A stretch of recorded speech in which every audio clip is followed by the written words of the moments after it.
Welcome to dybooks, your one-stop destination for book summaries, full books to read and audiobooks. Download dybooks app today. Are you searching for spiritual guidance and wisdom in life? If so, you might find the answers you seek in the Bhagavad Gita, one of the most revered and influential texts of ancient India. This epic poem, composed over 2000 years ago, offers a timeless message of self-realization and enlightenment, drawing on the teachings of Hinduism, yoga, and Vedanta philosophy. In the Bhagavad Gita, the warrior Arjuna faces a moral dilemma on the eve of a great battle, seeking guidance from the god Krishna, who reveals the secrets of the universe and the nature of the human soul. Through their dialogue, the Gita offers insights into the nature of existence, the path of devotion, and the role of action in realizing one's true self. In this book summary, we will explore the key themes and teachings of the Bhagavad Gita, including the concepts of dharma, karma, and bhakti, and the importance of detachment and selfless service. Whether you're a spiritual seeker or simply interested in exploring ancient wisdom, the Gita offers a profound and inspiring perspective on the nature of reality and the purpose of life. Let's dive in. Introduction. The Bhagavad Gita is a Hindu scripture that is considered one of the most sacred and revered texts of Hinduism. The book is a part of the epic Mahabharata and is known for its deep philosophical and spiritual teachings. The Bhagavad Gita has been studied and analyzed by scholars and spiritual seekers for centuries, and it continues to be relevant and valuable today. The book is essentially a conversation between Lord Krishna and Arjuna on the battlefield of Kurukshetra. Lord Krishna, who is considered the incarnation of God, imparts spiritual wisdom and guidance to Arjuna, who is hesitant about going to war against his own family. The teachings in the Bhagavad Gita are timeless and provide insight into the nature of existence and the path to enlightenment. In this article, we will provide a summary of the key teachings and concepts of the Bhagavad Gita. Overview. The Bhagavad Gita is a 700-verse Hindu scripture that is part of the ancient Indian epic, the Mahabharata. It is considered one of the most important texts in the Hindu tradition and has been studied and revered for centuries. The Gita, as it is commonly known, is a dialogue between Prince Arjuna and his charioteer and mentor, Lord Krishna. Set on the battlefield of Kurukshetra, the Gita provides guidance on a wide range of spiritual and moral issues, including the nature of the self, the meaning of existence, and the purpose of life. The Gita has had a profound influence on Indian culture and philosophy, and has been studied and interpreted by scholars and spiritual seekers around the world. It is renowned for its profound insights into the human condition and its practical wisdom for living a meaningful and purposeful life. The text is a testament to the power of spiritual inquiry and reflection, and continues to be a source of inspiration and guidance for millions of people today. Summary of key chapters. The Bhagavad Gita, also known as the Song of the Lord, is a sacred Hindu text that consists of 18 chapters and is a part of the epic Mahabharata. It is considered to be one of the most influential and popular scriptures in Hinduism and is widely read and studied even today. The book begins with the character Arjuna, a warrior prince, expressing his doubts and confusion about going to battle against his own relatives. Lord Krishna, who is Arjuna's charioteer, then delivers a series of teachings and insights to Arjuna, which form the main body of the text. Here is a brief summary of the key chapters of the Bhagavad Gita. Chapter 1. The Despondency of Arjuna. The first chapter sets the stage for the rest of the book by describing Arjuna's dilemma and his emotional state before the battle. Arjuna's confusion and despair are symbolic of the human condition, and Lord Krishna's teachings are meant to provide guidance and clarity to anyone facing similar challenges. Chapter 2. The Yoga of Knowledge. In this chapter, Lord Krishna introduces the concept of karma yoga, which involves performing one's duty without attachment to the outcome. This is seen as a path to spiritual liberation and the attainment of inner peace. Chapter 3. The Yoga of Action. Here, Lord Krishna expands on the concept of karma yoga and explains how action can be used as a means to spiritual growth and enlightenment. He emphasizes the importance of performing one's duty with detachment and not being attached to the fruits of one's actions. Chapter 4. The Yoga of Knowledge and Wisdom.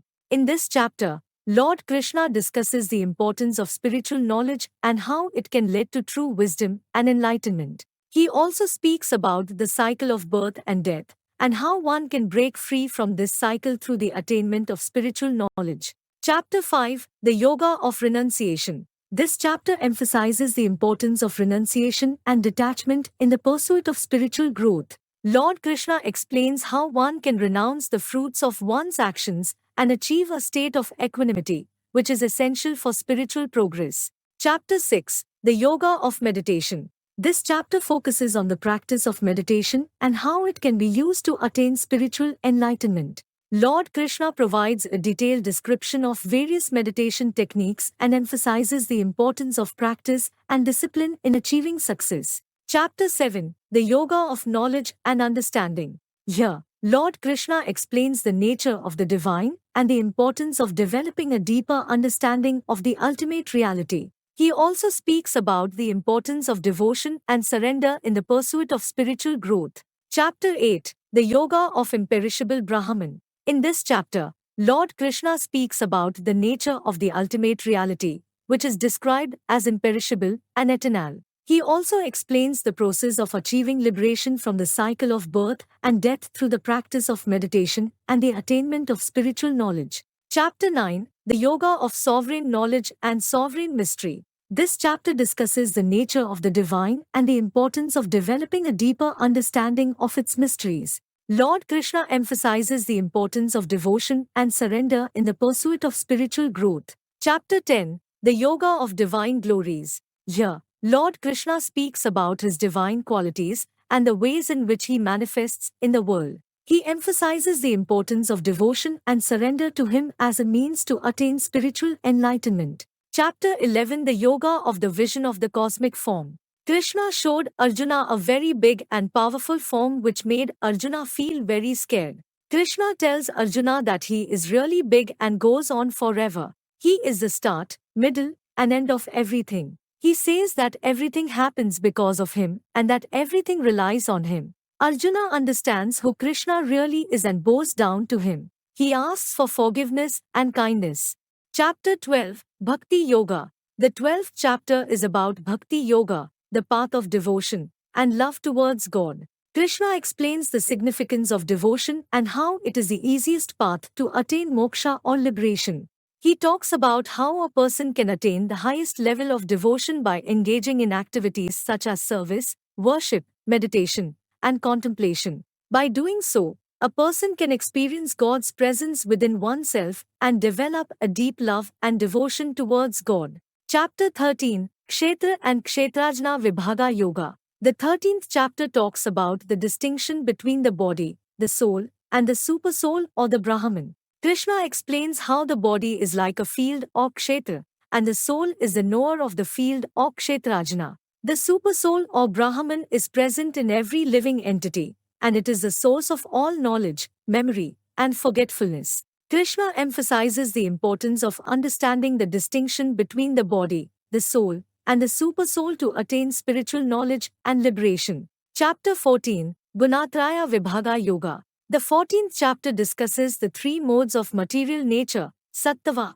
Rajas, and Tamas, which influence all living beings. Krishna explains that the mode of goodness or Sattva leads to happiness and spiritual knowledge, the mode of passion or Rajas leads to attachment, and the mode of ignorance or Tamas leads to laziness and delusion. He also explains that one should strive to transcend the three modes of material nature and attain the spiritual platform, which is beyond the influence of these modes. Chapter 15, Purushottama Yoga. The 15th chapter is about Purushottama Yoga, the path to realizing the Supreme Person, who is beyond both the material and spiritual worlds. Krishna explains that this path can be achieved through detachment, renunciation, and devotion towards God. He also describes the nature of the Supreme Person, who is the source of all beings, and how a person can attain the highest level of spiritual realization by realizing the Supreme Person. Chapter 16, Daivasura Sampad Vibhaga Yoga.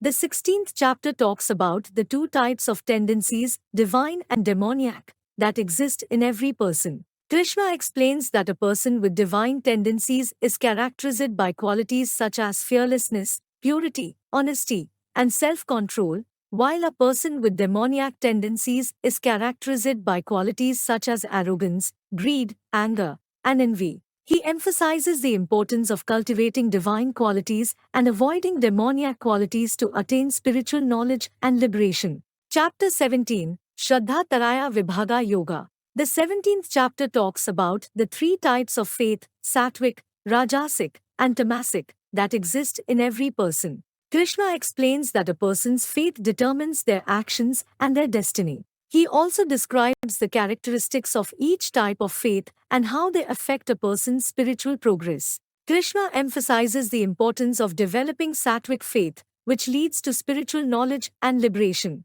Chapter 18, Moksha Sannyasa Yoga. The 18th and final chapter is about Moksha Sannyasa Yoga, the path to liberation through renunciation. Krishna explains that a person can attain liberation by renouncing the fruits of their actions and performing their duties without attachment. He also explains that a person should perform their duties according to their nature and the prescribed duties of their caste. Krishna emphasizes the importance of renouncing egoism and dedicating all actions to God to attain liberation. Analysis and evaluation. The Bhagavad Gita has been a source of inspiration and guidance for millions of people over the centuries. Its teachings on life, death, and the nature of the universe have had a profound impact on Indian society and the world at large. The Gita is a complex and multifaceted text that can be interpreted in a variety of ways. It has been read and studied by people from all walks of life, including scholars, theologians, and laypeople. Its teachings have been used to promote peace, unity, and enlightenment, as well as to justify war, violence, and oppression. One of the key themes of the Gita is the idea of dharma, which can be translated as duty, righteousness, or morality. The Gita teaches that each person has a unique role to play in society and that they must fulfill their duties to the best of their abilities. This idea is closely linked to the concept of karma, which holds that our actions have consequences and that we must accept the results of our actions, whether good or bad. Another important theme of the Gita is the nature of the self and the universe. The Gita teaches that the self is immortal and that it is distinct from the body and mind. The ultimate goal of life is to achieve liberation from the cycle of birth and death and to merge with the eternal self, which is identical with the ultimate reality of the universe. The Gita presents a complex and nuanced view of the nature of the universe and our place in it. Its teachings have been a source of inspiration and guidance for countless individuals and continue to be studied and revered today. Conclusion. The Bhagavad Gita is an old and great story that teaches us to do what we need to do, help others without wanting anything in return, believe in God, and be spiritual. It helps us know more about life, death, and why we are here. The book tells us to try and connect with God and learn about ourselves, get calm inside, and become wise. The Bhagavad Gita's lessons can change our lives today if we use them every day. This book is very popular and has influenced many areas of life around the world like philosophy, spirituality, literature, and popular culture. The book has been translated to many languages and still inspires people from different backgrounds. The Bhagavad Gita is an important book that teaches us about spirituality and the ideas of the old Indian people. It is also a very good story that has been popular for a very long time. If you want to improve yourself, grow personally, or explore spirituality, you should definitely read this. The Bhagavad Gita is a timeless spiritual guide that has inspired millions of people for centuries. It provides deep insights into the nature of life, the purpose of existence, and the path to enlightenment. Through its teachings on yoga, selfless action, devotion, and knowledge, the Gita shows us how to transcend our limited selves and connect with the divine essence within us. Whether you are a spiritual seeker or simply interested in ancient wisdom, the Bhagavad Gita is a must-read for anyone who wants to live a more meaningful and fulfilling life. Thank you for taking the time to listen this book summary. We hope you found it informative and thought-provoking. Don't forget to follow DY Books on social media to stay up to date on our latest book summaries and releases. Thank you once again and see you in next video.